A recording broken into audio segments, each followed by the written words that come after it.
নমস্কাৰ বন্ধু বান্ধৱীসকল, আজি আমি কথা পাতিম এখন মুৰ্গী পালন কৰিলে কিমান টকাৰ প্ৰয়োজন হয়।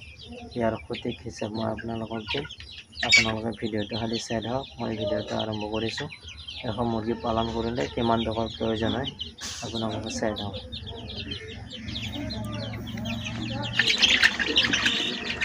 নমস্কাৰ বন্ধু বান্ধৱীসকল, এখন মুৰ্গী পালন কৰিলে প্ৰথমতে আপোনালোকক লাগিব এটা ঘৰ।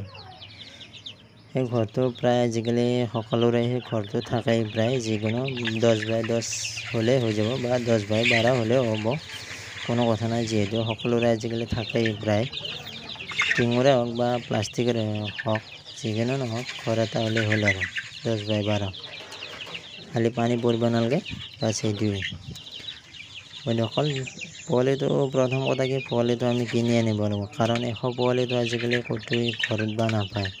ঘৰত বৰ বেছি 20টা বা 25টা পোৱালিহে বা মুৰ্গীত উমনি দি বা পোৱালি উলিয়াব পাৰে। যদি 100 পোৱালি আমি কিনি আনো, তেনেহ'লে বন্ধুসকল বাহিৰৰ পৰা আনিব লাগিব, কাৰণ গাঁৱতো নাপায় আজিকালি। তো বাহিৰত 100 পোৱালিৰ দাম হ'ব আজিকালি এটাত প্ৰায় 40 টকামান লয়। যদি অৰিজিনেল লোকেল মুৰ্গী পোৱালি আনা যায়, 100 পোৱালিত আপোনাৰ টকা লাগিব 4000 টকা।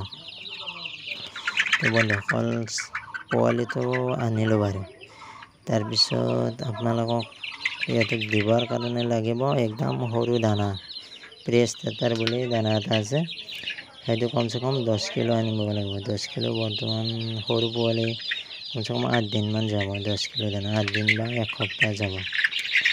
তো 10 কিলো দানাৰ দাম আজিকালি মোটামুটি 500 টকা লয়, 50 টকা লয়। আৰু সিহঁতক দানা দিয়া বাচন লাগিব। তো দানা দিয়া বাচন কমচে কম 4টা লাগিব 100 পোৱালিত। তো 100 পোৱালিত 4টা দানা দিয়া বাচনত কমচে কম 600 টকা ল'ব। আৰু সৰু অৱস্থাত সিহঁতক দানা দিয়া বাচন নালাগে। 1 সপ্তাহমান সৰু এই ডলা আছে যে, ডলা বা চাপৰ কিবা ট্ৰেত দিব পাৰে। যেতিয়া পোৱালিটো অলপ ডাঙৰ হ'ব বা 15 দিন বা 20 দিন হ'ব, তেতিয়া ইহঁতক এই বাচনটো লাগিব। বাচনটো 5 লিটাৰো আনিলেও হ'ব, 5 লিটাৰ মানে 5 কেজিৰ। তাৰপিছত ইহঁতক লাগিব পানী দিয়া বাচন। পানী দিয়া বাচন সৰু অৱস্থাত সৰু লাগে, কিন্তু সৰু নিদিয়ে, আপোনালোকে ডাঙৰো আনিব পাৰে। ডাঙৰ আনিলে একদম বিক্ৰী কৰালৈকে চলি যাব। আৰু পানী দিয়া বাচন হাত দিওঁতে 2টা হ'লে হৈ যায় বিক্ৰী কৰালৈকে, কাৰণ মই 2টাই ব্যৱহাৰ কৰোঁ। কাৰণ 50টা পোৱালি আছে, মই এটা ব্যৱহাৰ কৰিছোঁ। 100 পোৱালি হ'লে 2টাই ব্যৱহাৰ কৰোঁ, 2টা দি একদম হৈ যায়। তো বন্ধুসকল, 2টা বাচনত আজিকালি এটাত 75 টকামান লয়। গতিকে 2টা বাচনত কমচে কম 150 টকা হ'ব। তাৰপিছত লাইট বিল। প্ৰথম অৱস্থাত ইহঁতক 1 সপ্তাহ বা 10 দিন 100 লাইট দিব লাগিব। 100 পোৱালি যেতিয়া গৰমৰ দিন, এটা লাইট দিলে হৈ যাব, কিন্তু 10 দিনমান দিবই লাগিব, একদম বাধ্যতামূলক। 10 দিন নিদিলে 1 সপ্তাহ দিবই লাগিব। তো লাইট বিলত ধৰি লওক বিক্ৰী কৰালৈকে 10 দিন পিছতো LED দিলেও হ'ব। বিক্ৰী কৰালৈকে কমচে কম 200 মান টকা বিল আহিব, যিহেতু 3 মাহ ৰখা যাব পোৱালিকেইটা। আৰু ইহঁতক মেডিচিন লাগিব। মেডিচিন কমচে কম বিক্ৰী কৰালৈকে 500 টকাৰ মেডিচিন লাগিব।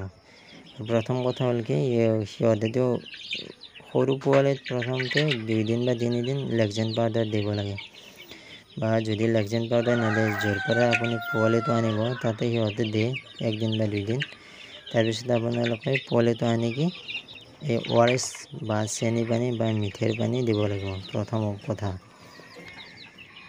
তো তাৰপিছত মেডিচিন ইউজ কৰিব লাগিব, যিটো আমাৰ অষ্ট্ৰোভেট আৰু ভিমৰেল, এই দুটা একেলগত মিক্স কৰি দিব লাগিব। কমচে কম 3 মাহ বয়সলৈকে দিব পাৰে আপোনালোকে। দিলে এটা টাইম দিলে হ'ব। 100 পোৱালিত 10 ml মান দিলে হৈ যায়। আৰু 10 ml 100 পোৱালি বঢ়িয়া ধুনীয়া হৈ যায়। গতিকে 1 লিটাৰ মানৰ এটা আনিলে বা 100 গ্ৰামৰ ভিমৰেল এটা আনি মিক্স কৰি দিব পাৰে। যদি আৰু শেষ হৈ যায়, তথাপি সেইকাৰণে মই 500 মান টকা ধৰি দিছোঁ। তাৰপিছত আমাক লাগিব দানা। তো প্ৰেষ্টাৰ দানাটো 10 কিলো লাগিব, সেইটো সৰুতে।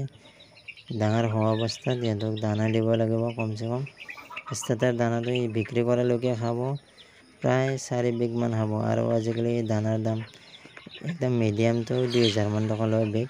তো তাতেও আমাৰ 8000 মান টকা লাগিব। তাৰপিছত আমি ইহঁতক দানাৰ উপৰিও মাজে মাজে অলপ অলপ চাউল দিব পাৰে, বা 1 পোৱা বা আধা কিলো একদিনত এনেকৈ দিব পাৰে। কমচে কম চাউল 1 বেগ লাগিব, 50 কিলো চাউল লাগিব। একদম 3 মাহ যাব আপোনালোকৰ যদি কম কম দিয়ে, আৰু দিলে আধা কেজিমানকৈ দিলেও মোটামুটি 45 কিলোটো লাগবই। তাতে আপোনাৰ পইচা যাব প্ৰায় 1000 মান টকা।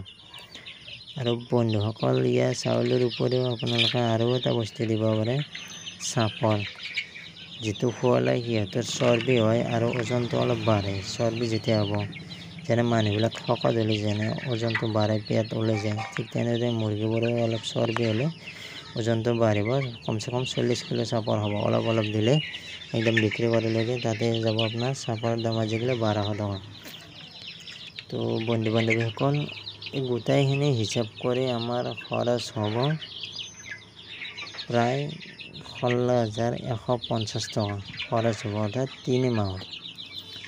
আৰু বন্ধু বান্ধৱীসকল, এই 3 মাহত যদি আমি মুৰ্গীবিলাকৰ ওজন কৰোঁ, এটা মুৰ্গীত একদম কম 800 গ্ৰাম, আৰু একদম হাইষ্ট ওজন হ'ব বৰ বেছি 1 কিলো, তাৰ ওপৰত নহয়, বা কোনোবা এটা দিনটো 1 কিলোৰ অলপ বেছি হ'ব পাৰে।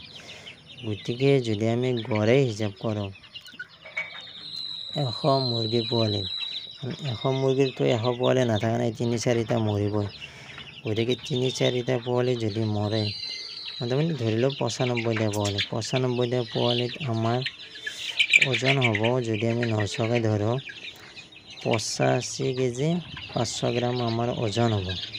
যিহেতু আজিকালি মুৰ্গীৰ দাম আছে, গতিকে যদি আমি এটা মুৰ্গী বিক্ৰী কৰোঁ, অৰ্থাৎ 1 কেজি মুৰ্গী যদি বিক্ৰী কৰোঁ 350 টকা, গতিকে 350 টকা যদি আমি 85 কেজি যদি পূৰণ কৰি দিওঁ, তেনেহ'লে আমাৰ পইচা হ'ব বিক্ৰী কৰাৰ পিছত, অৰ্থাৎ 29,750 টকা আমাৰ বিক্ৰী কৰি হ'ব 85 কেজি মুৰ্গীত, অৰ্থাৎ 85 কেজি মুৰ্গীত 29,750 টকা হ'ব।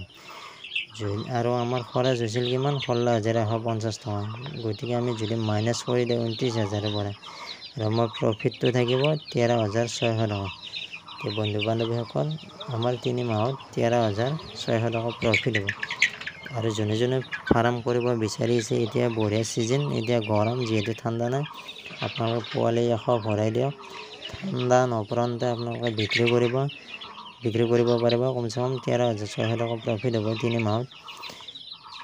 1 মাহত অৰ্থাৎ 4,333 টকাকৈ ওলাব। আৰু বন্ধু বান্ধৱীসকল, ভিডিঅ'টো চাই কেনেকুৱা পালে কমেণ্ট কৰি জনাব, আৰু চেনেলটো ছাবস্ক্ৰাইব